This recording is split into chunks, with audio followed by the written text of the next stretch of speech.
প্রচুর বরফ পড়েছে। আমরা প্রচুর বরফ পড়েছে। আমাদের গাড়ি চেন লাগানো হচ্ছে, চাকায় যাচ্ছে না, মানে এত বরফ পড়েছে যে চেন লাগিয়ে তবে আমরা হোটেলে ব্যাক করতে পারবো। ওকে, এখনও পড়ছে বরফ, আপনারা দেখতে পাচ্ছেন বরফ পড়ছে, বৃষ্টি হচ্ছে, প্রচুর ঠান্ডা, প্রচুর প্রচুর ঠান্ডা। পুরো সাদা হয়ে আছে রাস্তা, পুরো সাদা হয়ে আছে রাস্তা আমাদের।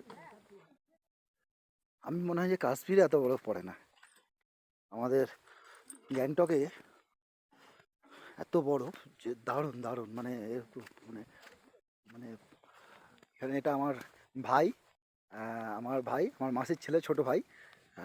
এ খুবই আনন্দে আছে কারণ বরফ পড়ছে। বরফ তো কোনোদিন সত্যি আমরা দেখিনি, বরফ পড়তেই প্রথম। ঠিক আছে, আমরা সত্যি খুব আনন্দও লাগছে, আবার ভয়ও লাগছে কারণ বাড়িতে হোটেলে পৌঁছাতে হবে, খেতে হবে। ঠিক আছে, পাহাড় পাহাড়, বরফ পড়ছে। এক্সিলেন্ট, আমাদের গাড়িটা ফেসে গেছে। আমরা প্রথম গাড়ি বেরিয়ে এসেছি, ভাগ্য ভালো, নাহলে আমাদের সারা রাত থাকতে হতো এখানে। যাই হোক, হয়তো ভিউটা খুব সুন্দর লাগছে দেখতে আপনাদের বা আমার, কিন্তু এটা খুবই ভয়ানক একটা পরিবেশ বা ভয়ানক একটা পরিস্থিতি তৈরি হয়েছে আমাদের। হোটেলে আমাদের পৌঁছাতেই হবে। দারুণ লাগছে, দারুণ। এটা জাস্ট আমি একটা লিখছি যে এটা হলো আমার নাম তানাই।